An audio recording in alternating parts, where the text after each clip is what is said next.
ઉભેલા માર્ગમાં ઊંચા પહાડો સૌખતી જશે જગત આખું નમી જાશે હશે જો રાજભક્તિ તો હજારો રોગની જ્વાળા દવાના બુંદના વિનો બુજાશે શાંતિથી ચાશે હશે જો રાજભક્તિ તો મટી જશે વેદના વ્યાધિ ટળી જશે આદિ ઉપાધિ લગી જશે ચિત્ત સમાધિ હશે જો રાજભક્તિ તો છૂટી જશે કર્મની ગાંઠો તૂટી જશે પાપના બંધો ખુલી જશે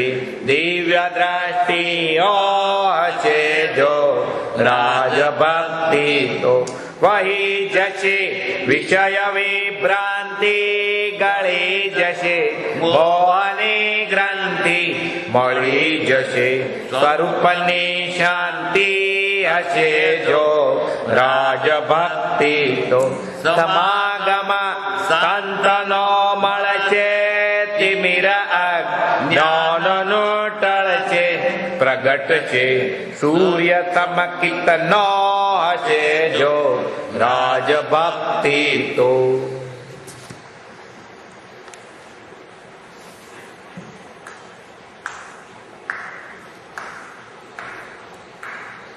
પરમાત્મા શ્રીમદ રાજચંદ્ર ભગવાનના વચનાવત વંચાય છે.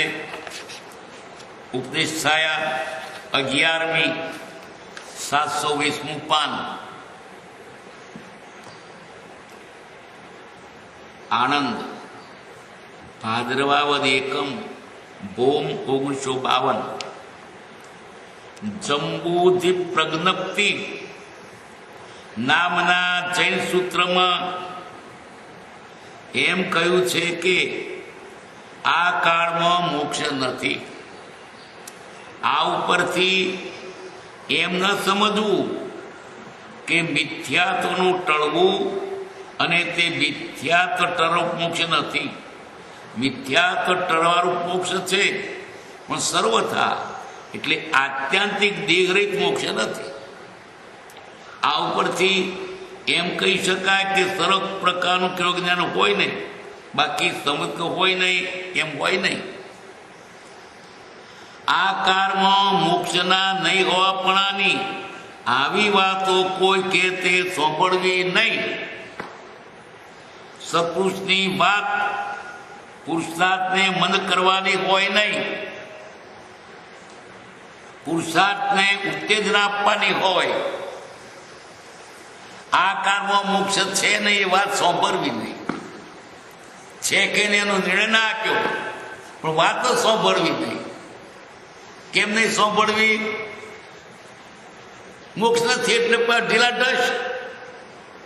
શું કા ધર્મ કરીએ? મોક્ષ તો મળવાનો નથી. શું કામ ભણીએ? પાછો થવાના નથી. શું કામ ખેતી કરીએ? પાકવાનું નથી, દુકાળ પડવાનું. એટલે જીવ પુરુષાર્થહીન થઈ જાય.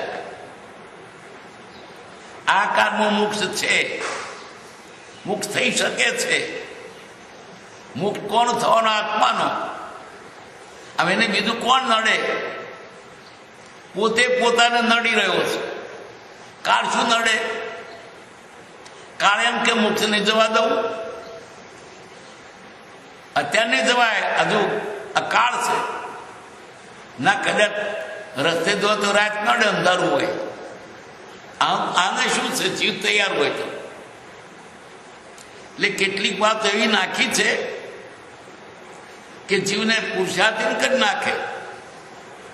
બીજી વાત, આકળ મોક્ષ નથી કહેવામાં ફાયદો શું? પુરુષાર્થ ના કરજે. આકાર મોક્ષ છે, સિદ્ધાંતિક રીતે પણ છે. રાગદ્વેષ જ્ઞાન ટળે તો મોક્ષ થાય, કેવળ જ્ઞાન થાય. કદી રાગદ્વેષ જ્ઞાન ગયો બિલકુલ ગયા. અને પુરોક્રમને યોગ્ય કદાચ એકાદ ભાવ હોય તોય શું, જવાબ તો જતું રહ્યું છે, પછી ભાવ ભલે જ રહ્યો.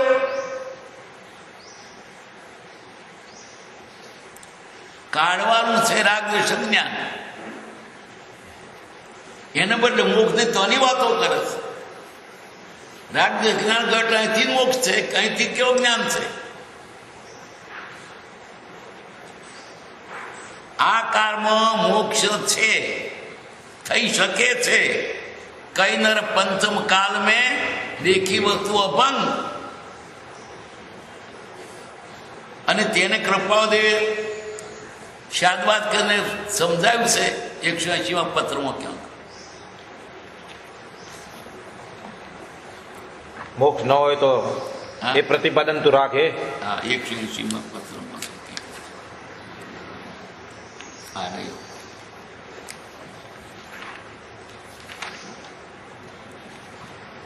ત્રીજા ફકરાથી રોમ રોમ કુમારી ચડશે, અમર વરમય જ આત્મદ્રષ્ટિ થઈ જશે. એક તુહી મનન કરવાનો પણ અવકાશ નહીં રહે. ત્યારે આપને અમરવરના આનંદનો અનુભવ થશે. અત્ર એ જ દશા છે.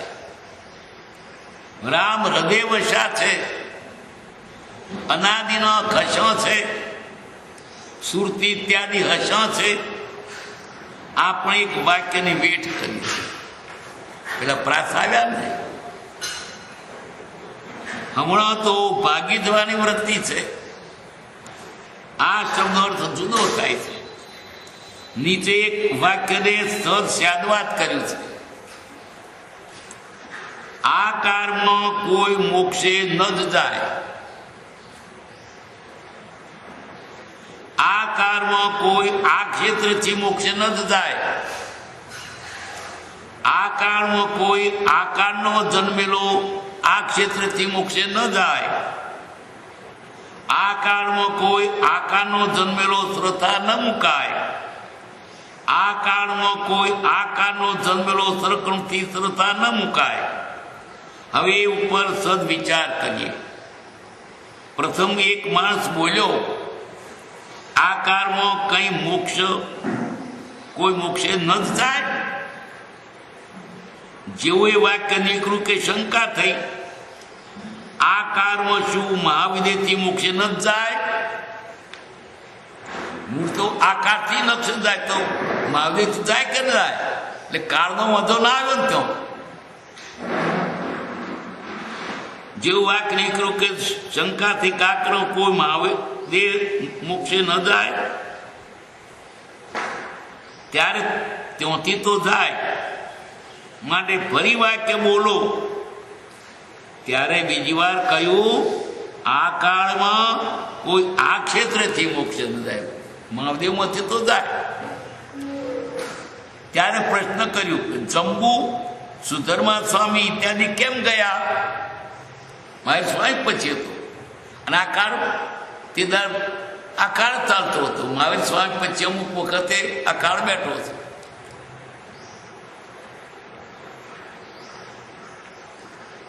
તે પણ આ જ કાળ હતો. એટલે ફરી વળી સામો પુરુષ વિચારને બોલ્યો, આ કાળમાં કોઈ આકારનો જન્મેલો આ ક્ષેત્રથી મોક્ષે ન જાય, પણ જન્મ્યા હતા આગલા કાળમાં.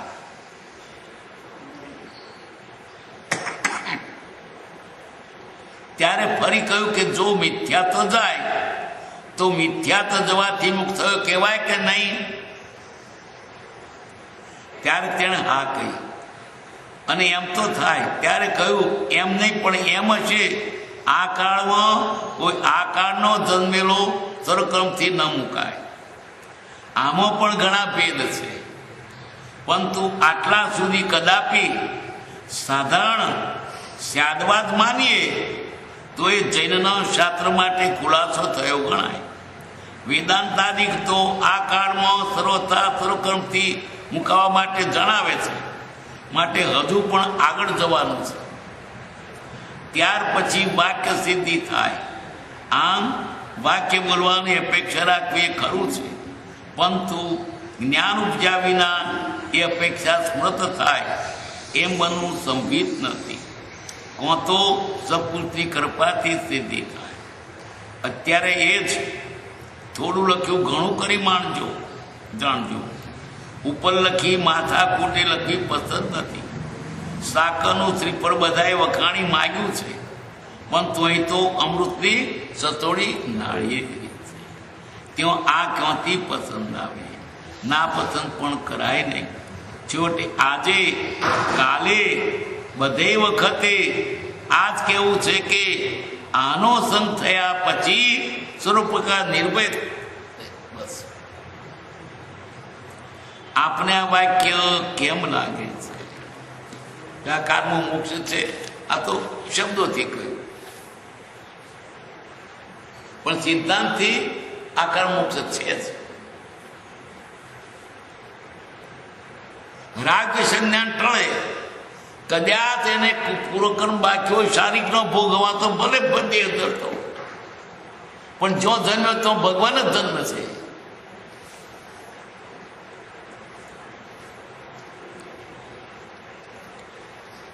સત્પુરુષની વાત પુરુષાર્થને મન કરવાની હોય નહીં.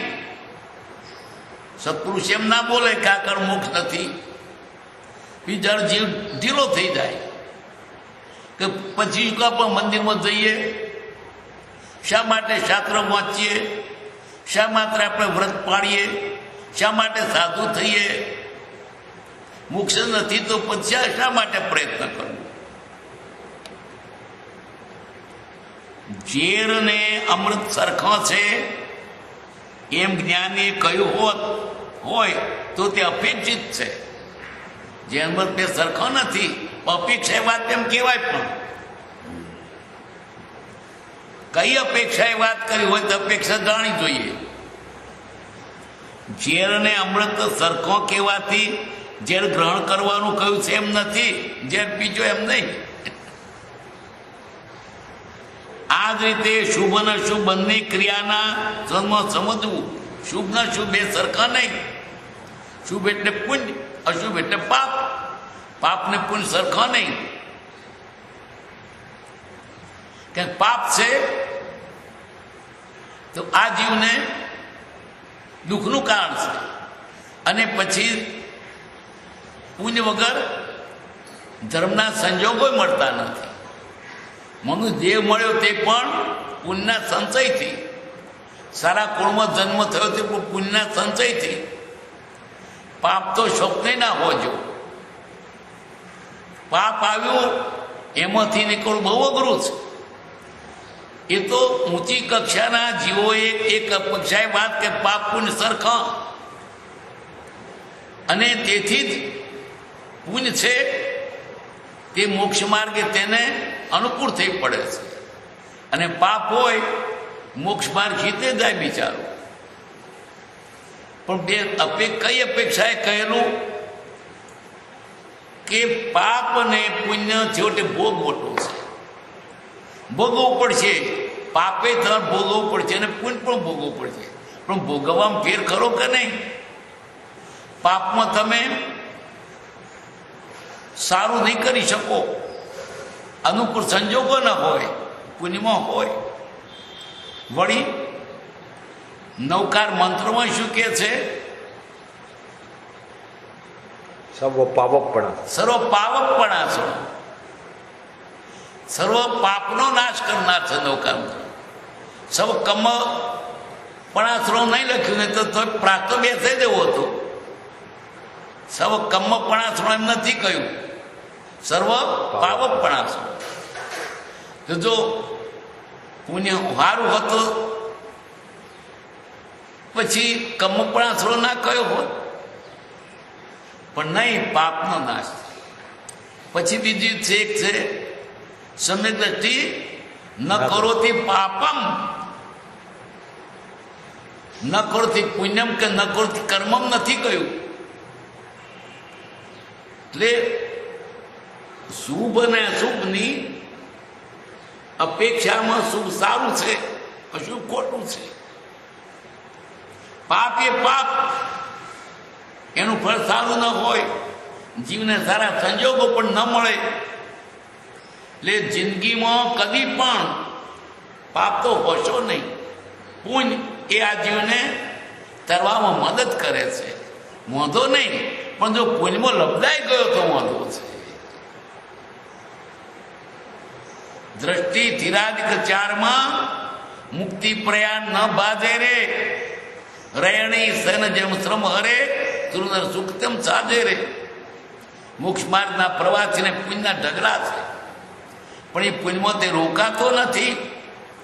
રાતે વાસો કરે અને પાછું સવારે પ્રયાણ ચાલુ રાખે.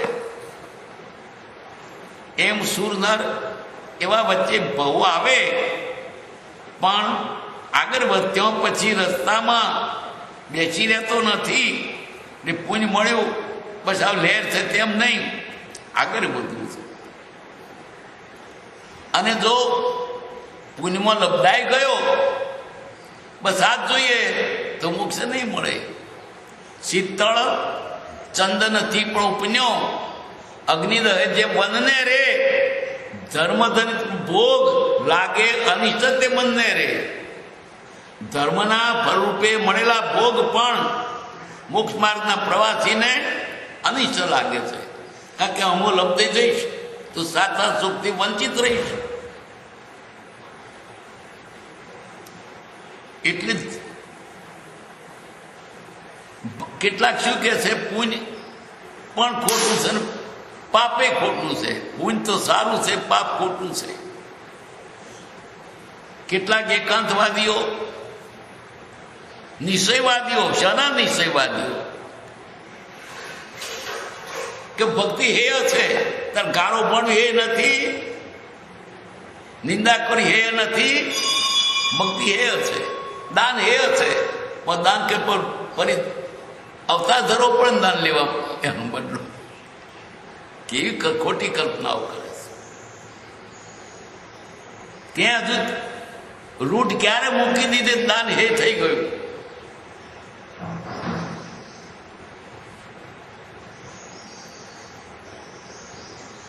આ જ રીતે શુભ અને અશુભ બંને ક્રિયાના સંબંધમાં સમજવું. ક્રિયા શુભ અને અશુભનો નિષેધ કયો હોય તો મોક્ષની અપેક્ષા છે. તેથી કરી શુભ અને અશુભ ક્રિયા સરખી તેમ ગણી કોઈ અશુભ ક્રિયા કરવી એવું જ્ઞાની પુરુષનું વર્તન કથન હોય જ નહીં.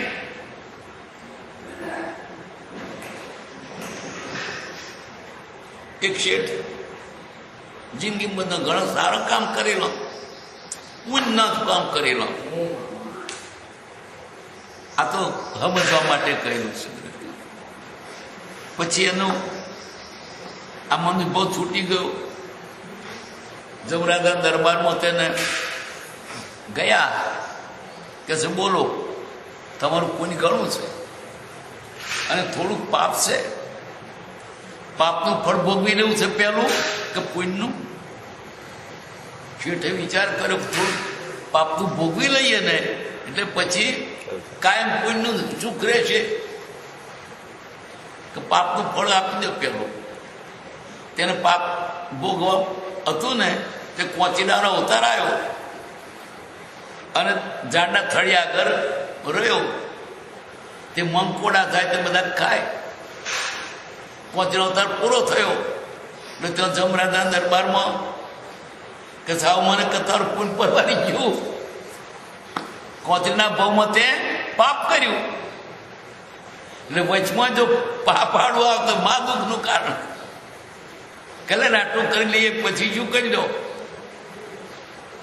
સપને પાપ ન હોય.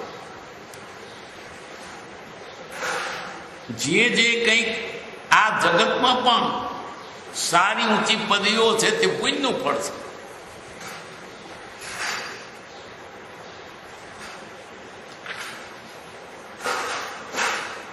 શુભ અને અશુભ ક્રિયા સરખી છે એમ ગણી કોઈ અશુભ ક્રિયા કરવી એવું જ્ઞાની પુરુષનું કથન હોય જ નહીં. સત્પુરુષનું વતન અધર્મ ધર્મનું સ્થાપન કરવાનું હોય જ નહીં. કેટલાય એકાંતવાદી અને ખાસ કરીને તો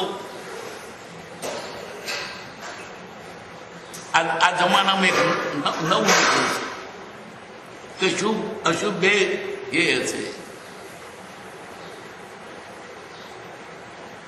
એટલે લોકોને અવળે માર્ગે દોર્યા કરે.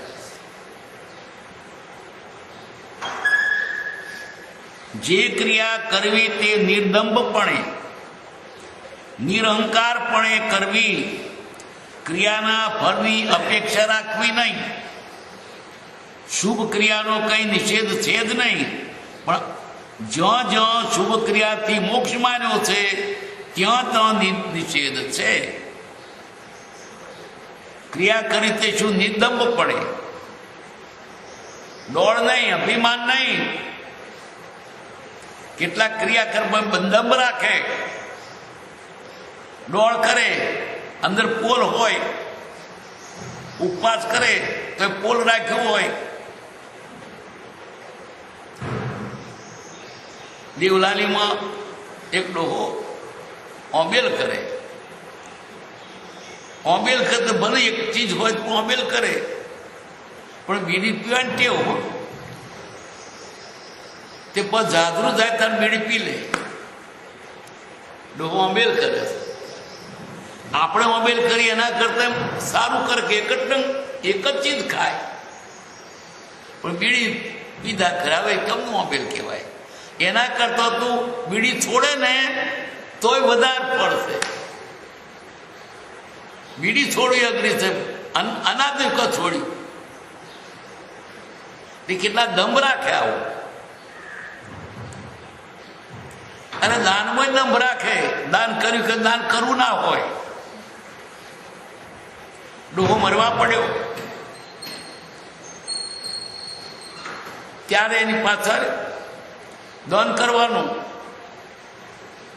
ગોળીનું કા ગોળીના પૈસા આવે એની પાસે દાન કરવાનું. તે પછી છોકરાઓને ગોળીના પૈસા 2000 રૂપિયા 5000 થાય તે પાછળ વાપરવાનું મન નહીં.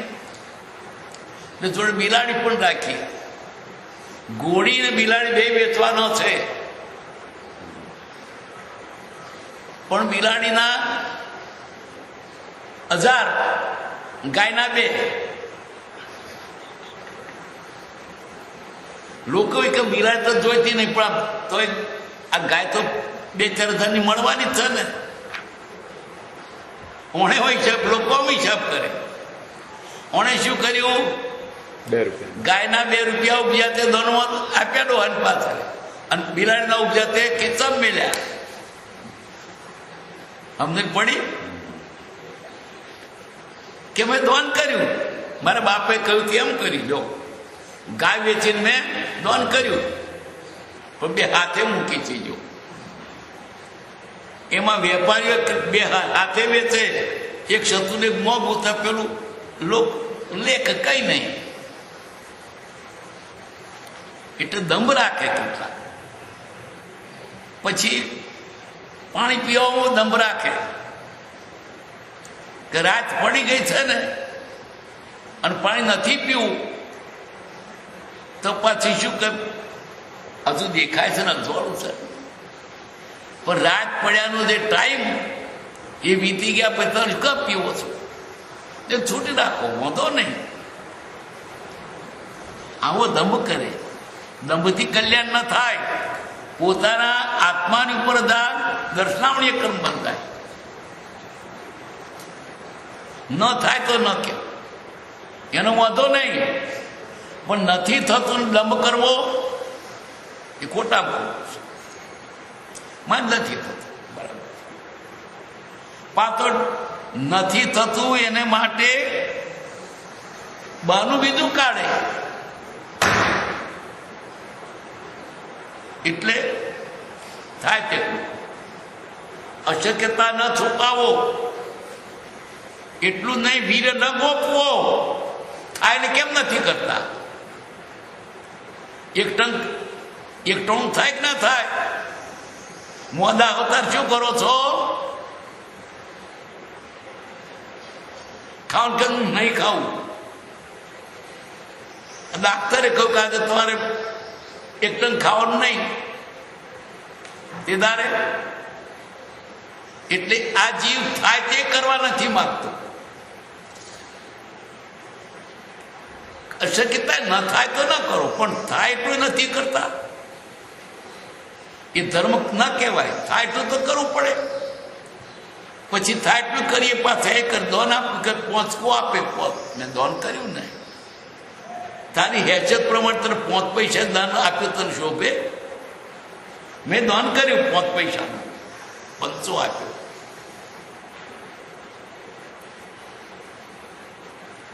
દંભથી ધર્મ થાય નહીં. ભૂલને પોતાને કબૂલ કરી, કોકને ભલે કરો, પોતાના મનથી તો કબૂલ કરો. એ તો આ ધર્મ કોકને કોક તળી બે તે પાપ બધે દોષો કહેવા જેવા નથી આજે.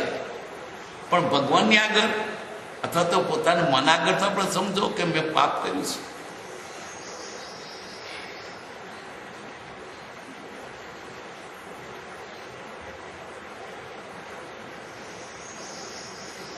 તો બીજું ફરી ગયું કોનું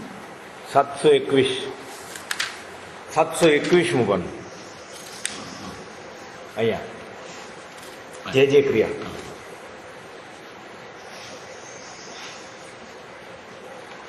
જે ક્રિયા કરતે નિર્દંભપણે નિરહંકારપણે કરવી. અહંકાર રાખે. અમે દાન કર્યું,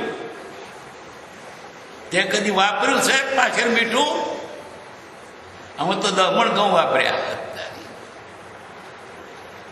એના કદ ના વાપર્યો હતો. તે વાપરી કોને તે ઉપયોગ કર્યો? કોણ ભૂખે મળતો હતો તેમ વાપર્યું? તારે 17 વાર ગંધ હોય તો તારે આત્માના માટે કરી, કોને નબળાવો? મેં વાપર્યું. આવું બધા દંભ કરે છે. ધર્મ તો કરવો જ નથી, અને ધર્મનો ઢોંગ કરવો જ લોકો.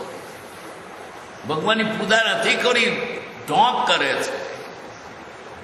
ભક્તિ નથી કરી, ઢોંગ કરે. સાચી ભક્તિ કરનારને તો આંખો સુધી જાય છે. ભક્તિ કરનારને આમ લોહીના આંસુ પડે છે.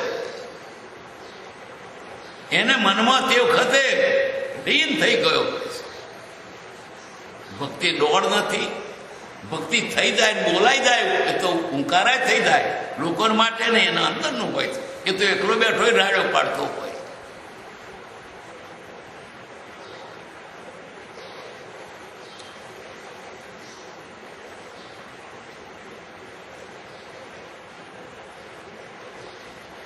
નિરંકારપણે કરવી. ક્રિયાના ફળની આકાંક્ષા રાખવી નહીં.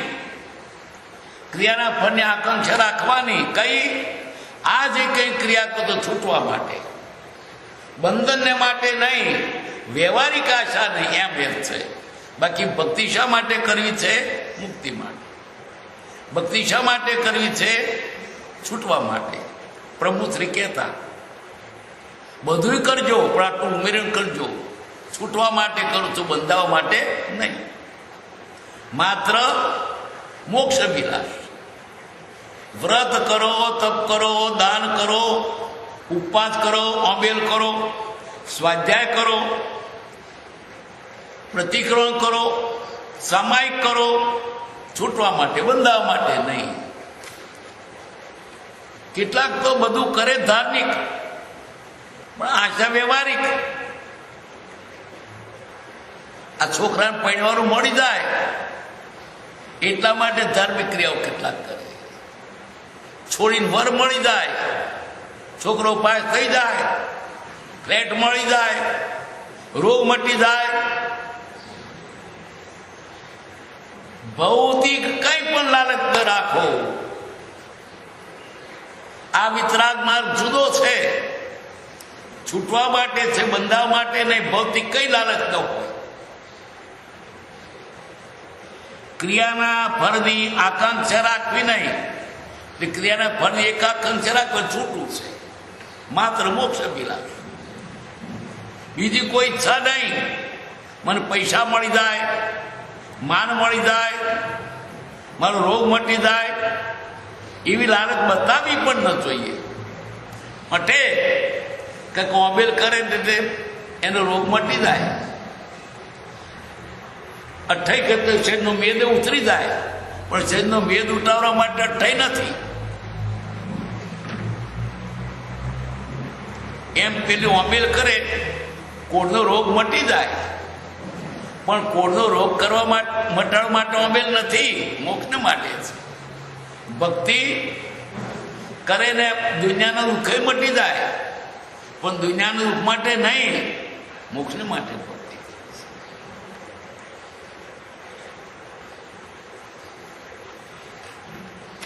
શુભ ક્રિયાનો કોઈ નિષેધ છે જ નહીં, પણ જ્યાં ત્યાં શુભ ક્રિયાથી મોક્ષ માન્યો છે ત્યાં ત્યાં નિષેધ છે. કોઈને કર્યું એટલે મોક્ષ થઈ ગયો.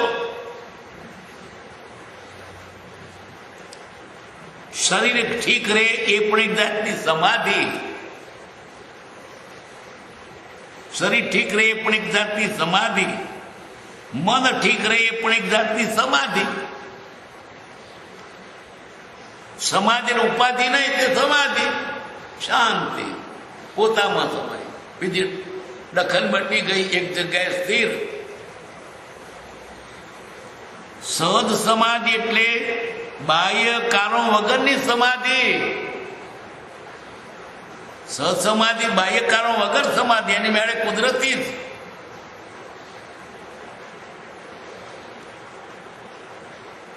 તેનાથી પ્રમાદાદી નાશ થાય. સમાધિ આવે, પ્રમાદ નાશ થાય.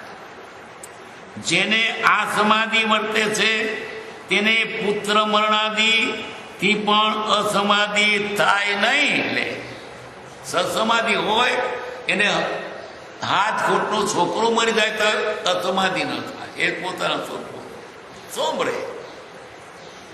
કોઈ કરે ભેગો ભેગો, તૂટવોય કરે, રડે ખરો દેખાવમાં, પણ જાણે કશું જ નથી. મહેમાન આવ્યા હતા ને ગયા, તેમ તેને કોઈ લાખ રૂપિયા આપે તો આનંદ થાય નહીં. કે કોઈ પડાવી લે તો ખેદ થાય નહીં. પૈસા આવ્યા તો શું, ગયા તો શું, એને સત્સમાધિ. આત્માનું જેને માધ્યમ છે ને બીજી વસ્તુથી સમાધિ ખંડિત ન થાય.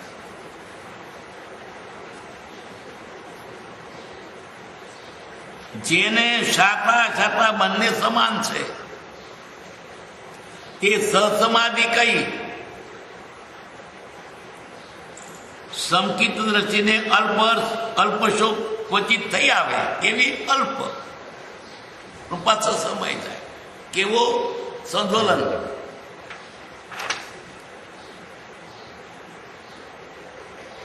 ડોંગરનું પરાળમાં હળગાવે તદ ભડકો દેખાય, પછી અંદર બીડી હળગાવે એટલો ગલે ના હોય, દેખાય ભડકો. એમ એવા પુરુષોને સંતુલન છે. કશાય પછી કશું ના મળે. અને તીવ્રવાળાને બહારથી ને એક બંદર હળગતો હોય ખેડના અંગારા જેવું. ને કેટલાક આપણને દેખાય ક્રોધવાળા, પણ સંત પુરુષને ક્રોધ હોય ને દેખાય બહારનો ભડકા જેવો. કેટલાક અંદર બળતા હોય પણ બહાર ટાળા દેખાય. હું નાના ને ત્યારે ઘડિયા કૂકો ભરવા ચલો મોકલી લે, તમાકુ મૂકીને દેવતા મૂકી લાય. તે દેવતા લાવતા ડોહા પેલા શું કે, દેવતા વાણિયાના કાંડા જેવો. વાણિયાનો કાળજો એટલે બહારથી ઠંડો દેખાય, અંદર પડેલો. પેલો ભડકો દેખાય, પાટીદારનો મોટો ભડકો દેખાય, પણ કશું ના હોય, એનો કિન્ના ખોરી જ ના હોય.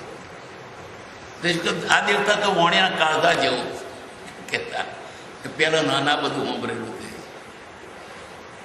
દેખાય બહારથી, પણ અંદર એટલો બધો ખેડના અંગારા જેવો. બધાની વાત નહીં, તો આ તો સામાન્ય કહીએ છીએ. બહારથી દેખાય આવું, પણ અંદર બળતરો હોય. કેટલા બહારથી ભડકો, અંદર કશું ના હોય. પરાળ બળે ને ભૂકું પછી એની પાછળ કોલસોય ના હોય કશું ના હોય, રક્ત તેને ઉડી જાય.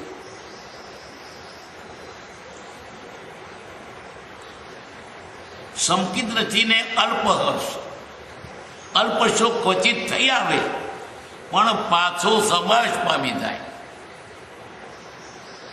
અંગનો હર્ષ ન રહે, ખેદ થાય તેને તેઓ ખેંચી લે, તે આમ થવું ન ઘટે એને મનમાં થાય પાછું. એમ વિચારે છે અને આત્માને નિંદે છે અને માને થયું ખોટું ના થવું જોઈએ.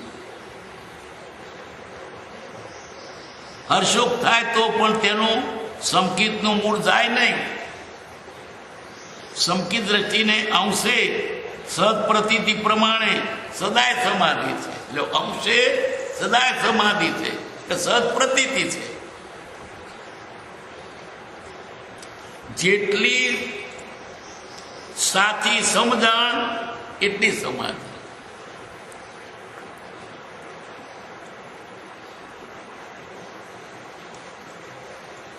સંકિત રચીને જીવને સસમાધિ છે. સંકિત રચીને અંશે સહજ પ્રતીતિ પ્રમાણે સદાય સમાધિ છે. કનકવાની દોરી જેમ હાથમાં છે તેમ, કનકવા એટલે પતંગ આકાશમાં ઉડે પણ દોરીથી એના કબજામાં છે, ભલે ઘણે દૂર છે પણ કબજામાં છે. એમ આ સંકિતિને એના કબજામાં છે બધું. એટલે હર્ષોક થાય તરત ખેંચી લે, ના થવા દે.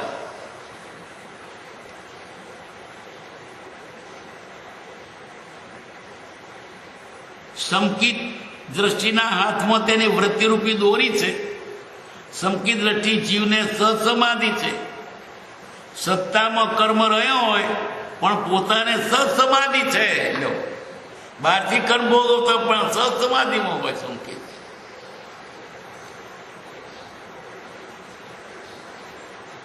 લોકો શું દેખે? બહારનું કાર્ય કરતા દેખે, એ તો પોતા આત્મામાં હોય. એ બાહ્ય કાર્ય તો પૂર્વકમના ધક્કે ચાલતું હોય, ઈચ્છાથી નહીં. મિત્રે ઉદય પ્રયોગ,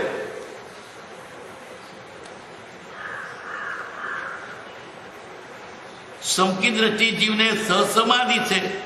સત્તામાં કર્મ રહ્યો હોય પણ પોતાને સસમાધિ છે. બહારના કાળ તે સમાધિ નથી, આત્મામાંથી મોહ ગયો તે સમાધિ છે. મોહ ગયો એ નામ સમાધિ. પોતાના હાથમાં દોરી નથી, તેથી મિથ્યા દ્રષ્ટિ બહારના કારણોમાં તદાકાર થઈ જઈ તિરૂપ થઈ જાય. એને વૃત્તિ એના કબજે નથી, એટલે જેવું કામ તેવો થઈ જાય. દરેક નુકસાન થાય એટલે અંબાને બંધ રડ્યા કરે, જીવ બાળ્યા કરે. આંતરિક લાભ થાય તો મન ક્યાં કરે. જ્યારે જ્ઞાનીને હર્ષોક કશામ છે જ નહીં. એને વસ્તુનું માધ્યમ જ ગયું છે, આત્માનું માધ્યમ છે. ને લાખો રૂપિયા મળે તો આનંદ નહીં, જાય તો ખેદ નહીં. કદી જરાક થાય તો તક પાછો વળી જાય પાછું. અમે ખેદ કર્યો ખોટો.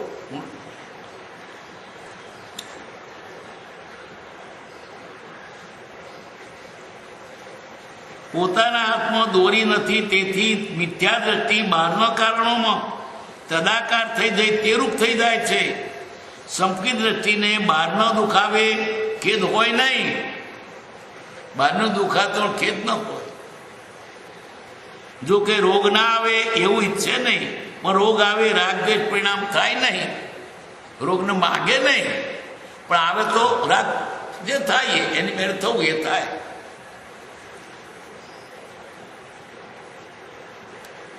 શરીરનો ધર્મ રોગાદી જે હોય તે કેવડીને પણ થાય. લે કેવડીને પણ શાતા હોય, દેહનો ધર્મ છે.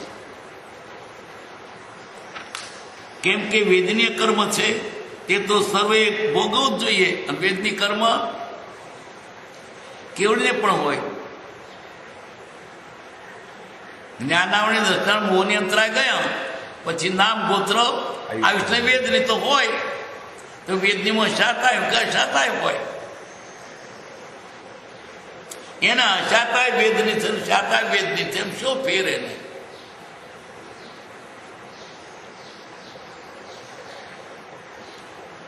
કેમ કે વેદનીય કર્મ છે તે તો સર્વને બહુ જ જોઈએ. સંકિત આવ્યા વગર કોઈને સત્સમાધિ થાય નહીં. સાચી સમજણ આવે તો સમાધિ થાય, સત્સમાધિ થાય નહીં. હવે લોકો ધ્યાન કરાવે છે, સમાધિ કરાવે છે, આત્માનું સંકિત તો નથી, એને સત્સમાધિ તે થાય. આમ હતડછડી કરે પણ સત્સમાધિ થાય નહીં. શ્વાસ રોકે તોય થાય નહીં. ઈંગલા પિંગલા બધું કરે તોય થાય નહીં. યોગ કરે તોય ધ્યાન થાય નહીં. આસન ને પ્રાણાયામ ને કુંભકની રીતે કરે તોય થાય નહીં. આત્માની સમજણ નથી ત્યાં સુધી સત્સમાધિ થાય નહીં.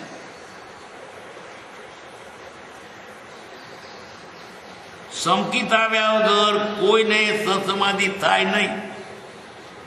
સંકિત થવાથી સહેજે સમાધિ થાય. સંકિત થવાથી સહેજે આસક્ત ભાવ મટી જાય. બાકી આસક્ત ભાવને અમતથી ના કહેવાથી બંધરે નહીં. સત્પુરુષના વચન પ્રમાણે તેની આજ્ઞા પ્રમાણે વર્તે તેને સંકિત અંશે થયું. જ્ઞાનીની આજ્ઞા પ્રમાણે વર્તે એને અંશે સંકિત. સુખધામ અનંત સુસંત ચહિ દિન રાત્ર રહે તદ ધ્યાનમહિ પર શાંતિ અનંત સુદામય જે પ્રણમો પદ તે વરતે જયતે પ્રણમો પદ તે વરતે જયતે સહજાત્મ સ્વરૂપ પરમ ગુરુ